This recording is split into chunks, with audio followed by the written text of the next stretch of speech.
Haleluya.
hari abanzi birashoboka ko ari abatazi ariko ubundi nsengera hano ni n'undi yakora. Haleluya, haleluya, uyu munsi rero intego y'ijambo dufite iraryoshye kandi iranejeje nk'uko cyane Yesu yaduteguriye ibintu bikomeye, yaduteguriye ibintu byiza kuva ku wa mbere, umunsi wo ku wa mbere Imana yatubwiye umugore witwa Abigayili.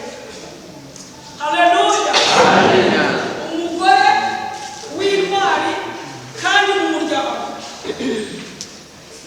Yesu nashimwe, w'intwari mu muryango kandi yaduhaye urugero rukomeye ruremereye ubwo umuryango we hari haje urugamba, ubwo Dawidi yari yamaze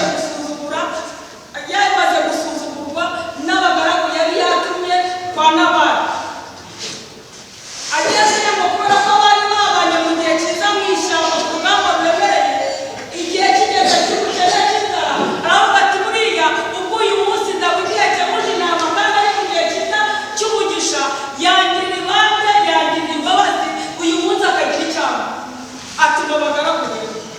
Haleluya, mu gihe yatumye abagaragu rero ngo bagezeyo baciye bugufiya bamubwira uko umwami abatumye ngo arangije abasuzugura, ababwira amagambo akomeye kandi akakaye, arababwira ngo reka tuzi neza ko hari n'abagaragu bataye ba shebuja, ngo bakagenda bakaba ibigoryi, bakagenda bakaba batacyumva, ngo none ngo ntabwo natinyuka guha abantu nkamwe ibyanjye ngo ntibagaruze.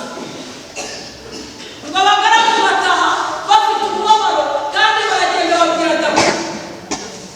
Dawidi ngo abyumve agira uburakari bwinshi cyane, bavuze ko ari umujinya w'umuranguruzi, ngo agira umujinya ngo ku buryo ngo yahise ategura igitero cy'ingabo 400 kugira ngo ajye kurimura kwa Nabali.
Amina. Imana ihabwe icyubahiro kuko yacuruje uburakari bwose araburangiza ngo arangije ngo asubirayo amahoro nta cyabaye. Ngo Abigayili yageze mu rugo asanga Nabali none ngo yasinze cyane ngo yageze ngo aramwitegereza asanga ngo ntari bumubwire urugamba rwabaye ngo agisinze ngo araceceka aramureka araryama arasinzira ngo arizimu. Mu gihe bukera we yamaze gusinduka ngo nibwo yamubwiye ibyabaye byose ngo Nabali ngo agwa igihumure. Mu gihe yaguye igihumure ngo arapfa Uwiteka aramuhana mukuru w'umuntu. Mu gihe yamukuye mu mwuka rero Yesu nashimwe. Twabwiye ko ari umugore wenyine wapfakaye iminsi 10. Undi mugabo wapfakaye iminsi 10 Abigayili. Yesu nashimwe. Yesu nashimwe. Yesu ahabwe icyubahiro kuko Abigayili yakoze ikintu cyiza cyane cyanatabara umuryango. Imana ihabwe icyubahiro kandi Imana ishyirwe hejuru. Uyu munsi rero reka niyo kwinjira ku bintu byose twavuze ko ntabwo byakunda. Uyu munsi dufite teme ivuga uwicisha bugufi akagira ubwenge mu byo akora. Haleluya. Amina. Haleluya. Uwicisha bugufiya akagira ubwenge mu byo akora. Dusome igitabo cya Esiteri.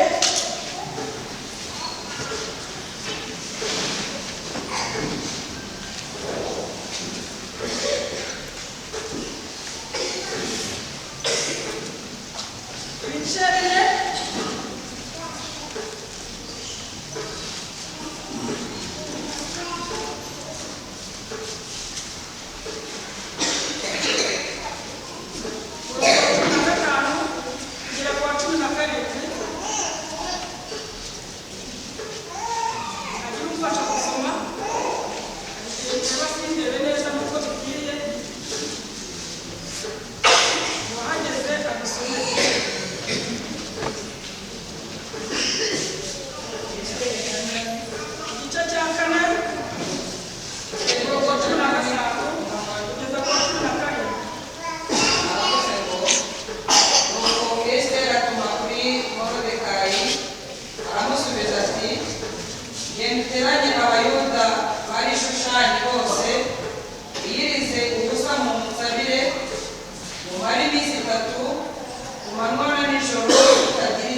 no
bazakubaha Imana, bazaba abakozi b'Imana bakomeye mu gihe kiri imbere, bazaba dufite abakristo beza bakozi b'Imana kandi bubaha Imana, bakamwigisha maze tukagira ijambo ry'Imana.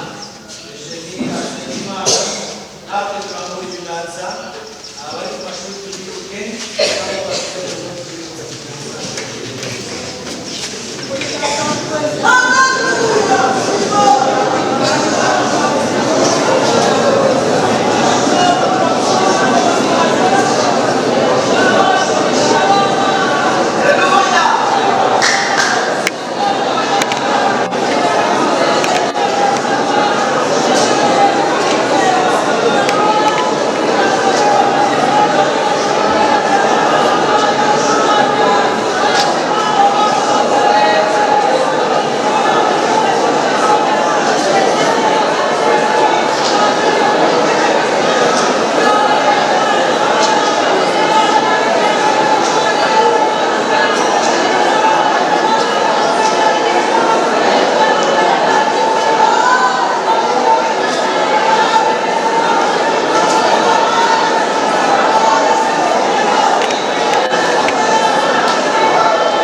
kabisa.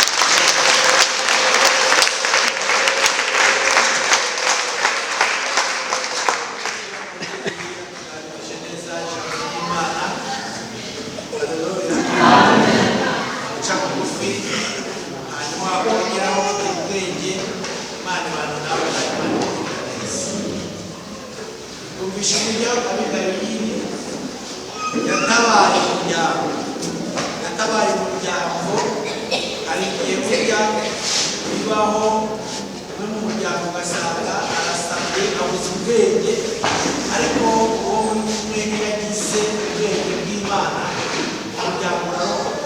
Uriya mugore yarokoye umuryango, bari gushira ibintu bigashira, kuko Dawidi ntabwo yari yitaye, ntabwo uriya mugabo we yari yitaye ku byo Dawidi yagiye abarengera mu ishyamba ku buhinzi bwabo, ariko ab'ingabire we yarandikaga, yararebaga akabona ibyo Dawidi akoze. Hanyuma amatungo yabo bigashira ubwa Abigayili. Hanyuma kandi twabona uburyo Esiteri nawe yagize umumaro, Abayuda baratabarwa kubwa Esiteri. Bumvishe sisiteme yakoresheje, Imana yamuhaye ubwenge bukomeye, umuha ubwenge. Iyo umuntu asenga Imana, Imana imuha n'ubwenge. Ntabwo yihuse ngo ahite abwira umwami ati turapfuye turashize kandi ni umugore wawe, none twarakuze dore watuguze nguyu. Ariko uburyo Imana yamuhaye umurongo abinyuzamo, ni ukuri dushimira Imana igitanga ubwenge. Imana igira neza, iyo yabitwaye rwose Imana itanga ubwenge bukomeye. Kandi nyere umunsi wa kabiri ndagusobanurira icyo jambo.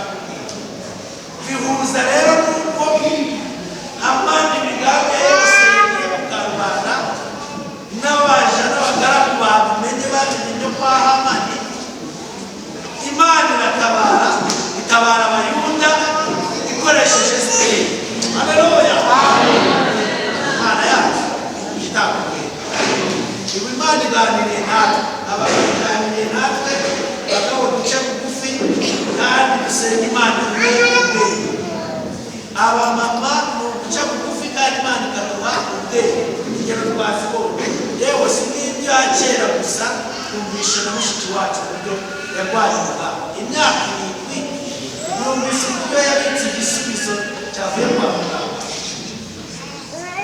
Mwabyumvise cyangwa bivuze gakeya? Igisubizo bamuhaye umugabo nuko atabyara, kandi we ni muzima. Yari kugenda akabwira umugabo ati burya bambaye kutabyara kandi ari abakene, bari guhita bifite gusera. Ariko kuko haleluya, ati ibisubizo byacu byose bizera Imana. Imana igira neza, none yamuhaye urubyaro. Imana ishimwe. Hari akandi yavuze, sinzi niba mwakumvise nawe, uzi gusanga umugabo yazanye nyiramama aho ngaho, ugashyushya amazi ukanamugaburira, wowe wabikora?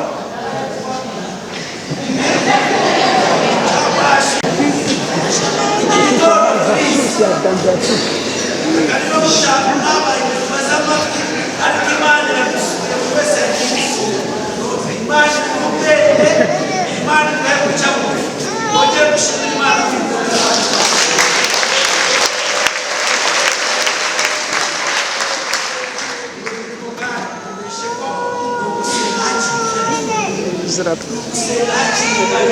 Urubyiruko mwageranye muri benshi, ariko iki ni igihe cyo kugira ngo usenge utararwinjiramo, kuko umaze kurwinjiramo harimo intambara. Ariko ugiye gusenga kugira ngo uzarwinjiremo.